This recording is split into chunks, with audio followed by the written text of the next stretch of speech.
बिस्मिल्लाहिर्रहमानिर्रहीम। अस्सलाम वालेकुम। आज 26 जून है और दिन है बुध का। हुकूमत तैयार हो जाए, शहबाज सरकार तैयार हो जाए, एक और फैसला आने वाला है और ये फैसला आएगा इस्लामाबाद हाई कोर्ट के एक बड़े जज जस्टिस बाबर सत्तार की अदालत से। मामला क्या है और कल इस केस में क्या हुआ? कल क्योंकि मखसूस नशिस्तों का केस था, गो के मखसूस नशिस्तों का केस जब चल रहा था तो साकिब बशीर साहब और मैंने दोनों ने पहले वो सुबह तकरीब अहल बरदारी अटेंड की, बाकी दोस्तों के साथ, रिपोर्टर्स के साथ।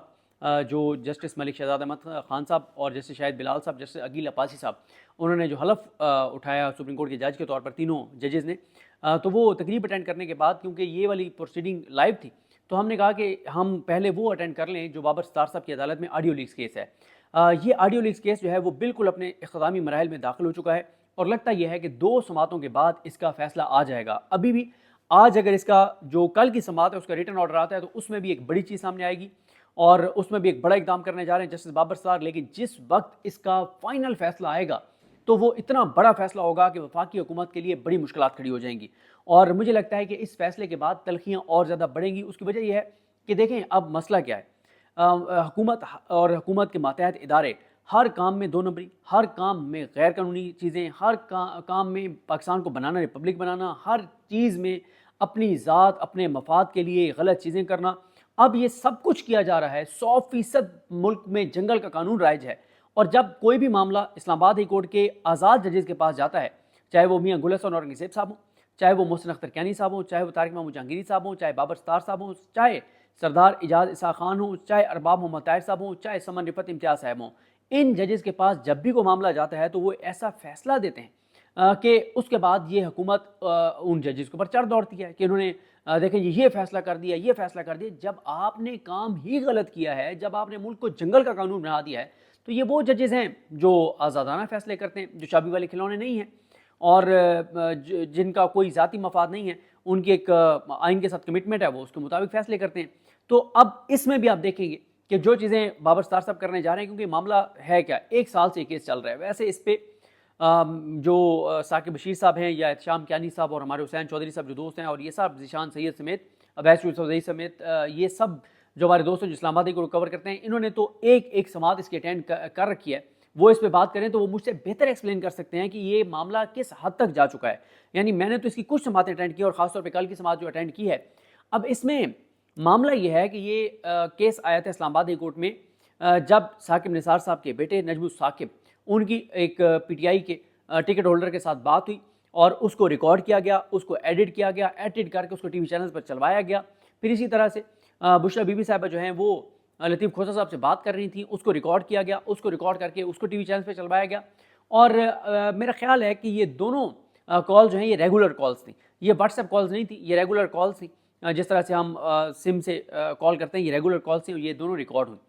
अब इसमें जो आज रिटर्न ऑर्डर आएगा उसमें बड़ी इस हवाले से भी इंटरेस्टिंग चीज़ आ रही है। लेकिन पहले मैं आपको बैकग्राउंड बता रहा हूँ मुख्तसर सा कि ये उन्होंने उसके बाद इन्होंने एक बना दी पार्लिमानी कमेटी बना दी और उधर इनको तलब कर लिया। तो ये सारी चीज़ें होती गई और इसको उन्होंने उन नोटिस को चैलेंज किया और यहाँ से एक बड़ा महाज जो है वो खुल गया। उस वक्त किसी के वहम गुमान में नहीं था कि मामला कहाँ चला जाएगा। बाबर सत्तार साहब तो एक एक चीज़ की बुनियाद में चले गए हैं कि ये ऑडियो रिकॉर्डिंग करता कौन है, इसकी सलाहियत किसके पास है, ऑडियो रिकॉर्डिंग, ये कॉल रिकॉर्डिंग हो सकती है नहीं हो सकती, सर्विलेंस हो सकती है नहीं हो सकती है तो किस तरह से हो सकती है, कानून क्या कहता है, रूल्स हैं नहीं है, कौन सा कानून है कौन सा कानून नहीं है, और फिर ये टीवी चैनल्स पे चल सकती है ये ऑडियो या नहीं चल सकती जो पर्सनल ऑडियो है। और फिर ये भी याद रखिए कि इसी केस से मुतालिक जस्टिस बाबर सत्तार साहब ने जो एक लेटर लिखा chief justice Islamabad high court justice Aamir Farooq साहब को, उसमें इसी केस के बारे में कहा गया कि मुझे एक मैसेज दिया गया कि आप इस केस की इतनी तफसीलात में मत जाएं, इस ऑडियो लीक्स केस के। लेकिन वो मामला बहुत आगे जा चुका है और इसमें यह भी ज़हन में रखिए कि इसी में पीटीए ने, पेमरा ने और आईबी ने और इन सारों ने वो इतराज़ किया था बाबर सत्तार साहब को कि क्योंकि आपने 6 जजेस के लेटर में आपने भी दस्तखत किए हुए हैं तो आप ये केस नहीं सुन सकते, जिस पे बाबर सत्तार साहब ने उनकी दरखास्तें मुस्तरद की थी और दरखास्तें मुस्तरद करते हुए उन्होंने जुर्माने भी किए थे, तौहीन अदालत के नोटिस भी किए थे। अब आ जाएँ इस मामले पर कि बाबर सत्तार साहब जो है इस मामले को कहाँ ले गए हैं। एक तो ये भी आपको बता दूँ कि इसमें कंट्राडिक्शंस पकड़ी गई हैं, झूठ पकड़े गए हैं, गलत बयानी हुकूमती इदारों की पकड़ी गई हैं। पहले ये कहते रहे कि जी किसी को हमने ऑथोराइज़ नहीं किया कॉल रिकॉर्डिंग के लिए, फिर मौका बदला, फिर मौका बदला, फिर मौका बदला। तमाम जो इन्होंने मौका बदले हैं वो इनकी चीज़ें, इनकी 2 नंबरी, इनकी गलत बयानी पकड़ी गई है, उस पर भी बाबर सत्तार साहब नोटिस करने जा रहे हैं, उसके ऊपर भी कंटेम्प्ट प्रोसीडिंग्स इनिशिएट करने जा रहे हैं और इनको भागने नहीं दे रहे। हुकूमत आएँ बाएँ शाएँ कर रही है और कुछ हुकूमत को समझ नहीं आ रही कि जाएँ तो जाएँ कहाँ। उसके बाद ये भी आपको बताऊँ कि कल हुकूमत की जानिब से हुकूमती जो वकला हैं उन्होंने कहा जी आप इन चेंबर समाअत कर लें, आप इसको ओपन कोर्ट में ना सुनें। बाबर सत्तार साहब ने बहुत सख्त रिमार्क्स दिए, उन्होंने ये इस्तदा मुस्तरद की, कैटेगोरिकल मुस्तरद की। उन्होंने कहा जो होगा ओपन कोर्ट में होगा और उन्होंने कहा कि आप क्या हर चीज़ को आप कौमी सलामती पे डाल के और उसके पीछे आप छुपने की कोशिश करते हैं। हम कानून का पूछ रहे हैं कि कानून है नहीं है, रूल्स हैं नहीं हैं, कानून है तो उसको फॉलो किया जाता है नहीं किया जाता, शहरियों को पता होना चाहिए कि आप कैसे उनकी प्राइवेसी में घुस रहे हैं। फिर उन्होंने कहा कि या तो मैंने तुमसे मैंने या तो आपसे, तुम तो नहीं कहा उन्होंने, एहतराम से कहा, या तो मैंने आपसे जो है वो दहशतगर्दों के नाम पूछे हों।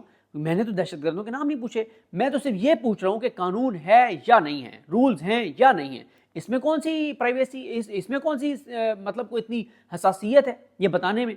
मैं कोई आपसे कोई ऐसी चीज़ तो नहीं पूछ रहा जो स्टेट सीक्रेट हो, जिसके पता लगने से पता नहीं क्या से क्या हो जाएगा बाहर, ऐसी तो कोई बात नहीं है। उसके बाद जो प्रोसेस, जो कुछ जगहों पे इनको इजाज़त है भी तो वहाँ पे भी प्रोसेस को फॉलो नहीं कर रहे और प्रोसेस को फॉलो किए बगैर सारा कुछ जो है वो किया जा रहा है। अच्छा, ये भी मैं आपको शुरू में बता दूं कि आज जो चांसेस हैं कि आज रिटन ऑर्डर आएगा कल की समाअत का, उसमें एक अदालत ने कल बुलाया हुआ था टेक्निकल जो लोग हैं जोंग के और इन बाकी मोबाइल कंपनीज़ के। क्या आप ये बताएं कि आप ज़रा बताएं कि कैसे होता है कॉल रिकॉर्डिंग, ये वो सारा कुछ।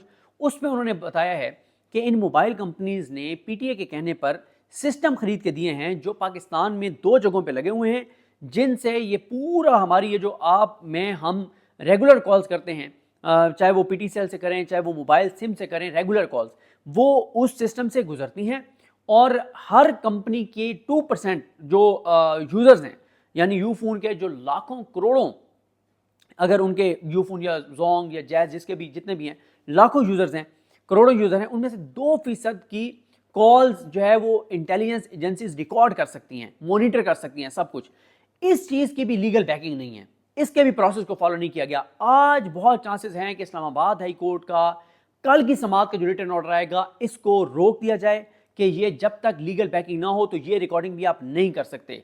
वैसे तो इसका ओवरऑल एक फैसला आना है ना, अभी ये कल की हेयरिंग का भी आज फैसला ऑर्डर, रिटन ऑर्डर आ सकता है, उसको फैसला नहीं कह सकते, रिटन ऑर्डर कह सकते हैं आप, तहरीरी हुक्मनामा कल की समाअत का। लेकिन जो फैसला आएगा वो तो फाइनल कंक्लूजन होगा, डिसीजन होगा, वो भी बड़ा हुकूमत के लिए बड़ा खतरनाक होगा।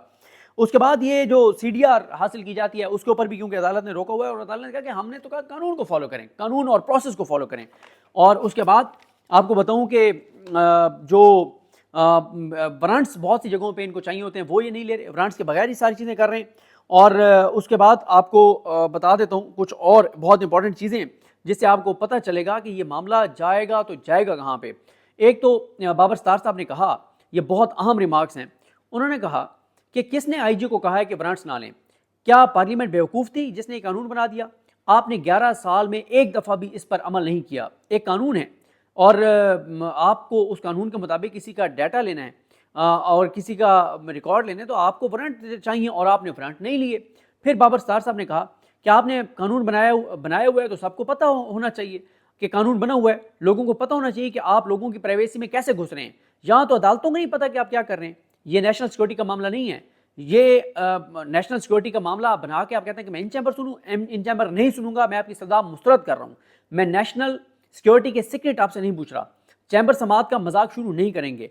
क्या मैं आपसे दहशतगर्दों के बारे में पूछ रहा हूँ? सिर्फ कानून का पूछा है। क्या आप ये कह रहे हैं कि जजेस के चैम्बर्स और वज़ीर-ए-आज़म हाउस की टेपिंग हॉस्टाइल एजेंसीज करती हैं?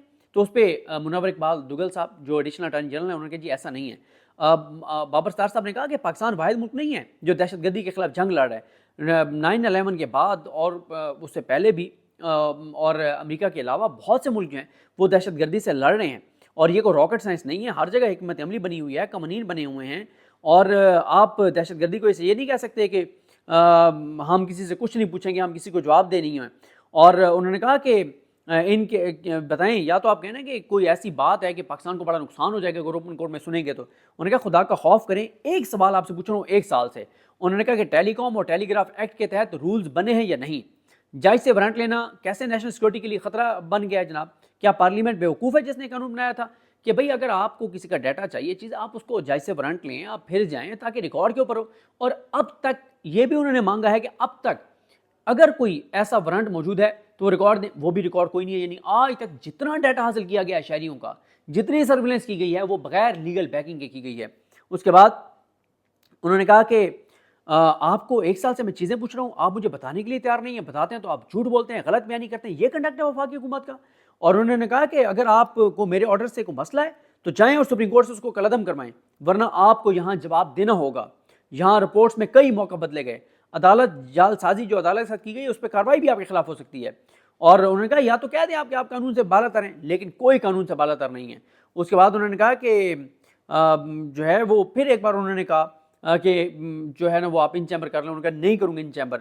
اور انہوں نے کہا کہ جو پورے ملک کے ٹیلی کام آپریٹرز کے صارفین کا 2% ڈیٹا جو حاصل کیا جا رہا ہے اس کا خرچہ آپ اٹھاتے ہیں. انہوں نے ٹیلی کام کمپنیز کو کہا سسٹم آپ لگا کر دیتے ہیں تو آپ کیسے یہ کہہ سکتے ہیں کہ آپ ذمہ دار نہیں ہیں. کسی کو فون ٹیپنگ کی اجازت دینے کا کوئی قانون موجود نہیں، کوئی میکنزم فراہم نہیں کیا گیا. تو جو کچھ ہو رہا ہے وہ غیر قانونی ہے. ٹیلی کام کمپنیز بغیر کسی سکروٹنی کے شہریوں کو ڈیٹا دے رہی ہیں تو وہ برابر کی ذمہ دار ہیں. پی ٹی اے کے چیئرمین اور بورڈ ممبرز کو توہین عدالت کا شوکاز نوٹس جاری کروں گا. پی ٹی اے نے عدالت کو کہا کہ انہوں نے فون ٹیپنگ کی کسی کو اجازت دی ہی نہیں. اب آپ کہہ رہے ہیں کہ آپ نے پی ٹی اے کو پورا سسٹم لگا کر دیا ہوا ہے. انہوں نے کہا یہ ساری چیزیں، پھر طاہر کاظم صاحب بھی تھے اسلام آباد پولیس کے وکیل، انہوں نے بھی بہت ساری چیزیں عدالت کے سامنے رکھی. تو جناب یہ اس وقت ہو رہا ہے اور میں نے آپ کو بتا دی ہیں چیزیں کہ اس کیس میں بھی وفاقی حکومت کے حوالے سے جو اور حکومتی اداروں کے حوالے سے جو فیصلہ آنے والا ہے وہ بڑا خطرناک ہوگا ان کے لیے. اور اس سے یہ اور برہم ہوں گے، بپھرے گی حکومت کہ یہ کر دیا وہ کر دیا. بھائی جب آپ کریں گے غلط کام تو آپ کو بپھرنے کی ضرورت نہیں ہے. آپ بے لگام جو ہے وہ آپ گھوڑے بنے ہوئے ہیں تو اس بے لگام گھوڑے کو لگام ڈالنی ہوگی. آپ جو ہے یا جو ایسے کوئی ان کا اس جانور کا میں نام نہیں لینا چاہتا جو فصلوں میں گھس جاتا ہے اور جو ہے نا وہ فصلیں اجاڑ دیتا ہے، تو آپ اگر ملک کی فصل کو اجاڑنے کے لیے آپ جو ہے وہ شہباز سرکار جو ہے وہ کبھی ادھر گھستی ہے کبھی ادھر گھستی ہے اور ملک کے ساتھ کھلواڑ کر رہی ہے، تو ججز کا کام ہے ان کو جو ہے وہ باندھنا. کس چیز سے باندھنا؟ قانون کی رسی سے باندھنا. قانون کی رسی سے ان کو باندھنا بہت ضروری ہے. یہ کوئی طریقہ نہیں ہے. جو بھی آپ نے کام کرنا ہے آپ قانون کے مطابق کریں. مطلب یہاں دیکھیں نا ڈرامہ ایک بنائے ہوئے، مذاق بنائے ہوئے آپ نے. آپ کے جو دل میں آتا ہے آپ اپنی ذات کے لیے، اپنے مفاد کے لیے، اپنی کرپشن کے لیے، اپنی لوٹ مار کے لیے، اپنے اقتدار کے دوام کے لیے، اپنے اقتدار کی بقا کے لیے آپ کبھی کسی جج پہ چڑھ دوڑتے ہیں، کبھی کسی جج کی فیملی کا ڈیٹا لیک کر دیتے ہیں اور یہ سارا کچھ ہو رہا ہے. کبھی کسی کے فون ٹیپ کر رہے ہیں، کبھی کسی کے فون ٹیپ کر رہے ہیں. بھائی اس وقت ملک میں جو دہشت گردی کی لہر ہے خدا کا خوف کریں. آپ یہ پنجاب پولیس مجھے بتائیں نا، پنجاب پولیس جو ہے اس کو کبھی آپ نے سنا ہے کہ پنجاب پولیس 200 پولیس اہلکار گئے ہوں کسی دہشت گرد کے گھر پہ چھاپا مارنے؟ کبھی آپ نے دیکھا ہے کہ پنجاب پولیس آپ کو نظر آئی ہو کسی دہشت گرد کو گھسیٹ رہی ہو؟ پولیس کیا کر رہی ہے؟ پورے پنجاب کی پولیس اور خاص طور پہ آج کل گجرانوالے کی پوری پولیس کو لگائے ہوئے کس کام پہ؟ صنم جاوید، عالیہ حمزہ. مطلب مریم نواز اتنی خوف زدہ ہے صنم جاوید سے کہ جس دن صنم جاوید آئی میری حکومت گر جائے گی. جہاں پہ یہ لیول ہو حکومت کے خوف کا وہ نظام کہاں چلے گا؟ عالیہ حمزہ سے ان کو خوف ہے، ڈاکٹر یاسمین راشد سے ان کو خوف ہے، اعجاز چودھری سے ان کو خوف ہے، عمر سرفراز چیمہ سے ان کو خوف ہے. وہ 84 لوگ ادھر ملٹری کورٹس کی کسٹڈی میں پڑے ہوئے ہیں، ان کا کیس قاضی صاحب نہیں لگا رہے. تو یہ اس طرح کی چیزیں ہیں اور بڑی ایک عجیب سی صورتحال ہے. تو اس وقت ملک کو یونائٹ ہونے کی ضرورت ہے، مل کے دہشت گردی کے خلاف جو ہے وہ متحد ہونے کی ضرورت ہے اور ہماری جو فورسز، ہمارے جو جوان دہشت گردوں کے خلاف لڑ رہے ہیں ان کو سپورٹ کرنے کی ضرورت ہے اور جو ہمارے جوان شہید ہو رہے ہیں ان کی فیملیز کے ساتھ کھڑے ہونے کا ٹائم ہے. لیکن ہم کن چیزوں میں پڑے ہوئے ہیں؟ آپ کے سامنے یہ صورتحال جو کہ ملک کے لیے ٹھیک نہیں ہے. اللہ تعالیٰ ہمارے ملک پر رحم کرے، اللہ تعالیٰ ہمارے ملک پر کرم کرے، اللہ تعالیٰ ہمارے ملک کو جو ہے وہ ایسے لوگوں سے بچائے جو لوگ اس ملک کو تباہ کر رہے ہیں اور برباد کر رہے ہیں. مجھے اپنی دعا میں یاد رکھیں. اللہ حافظ.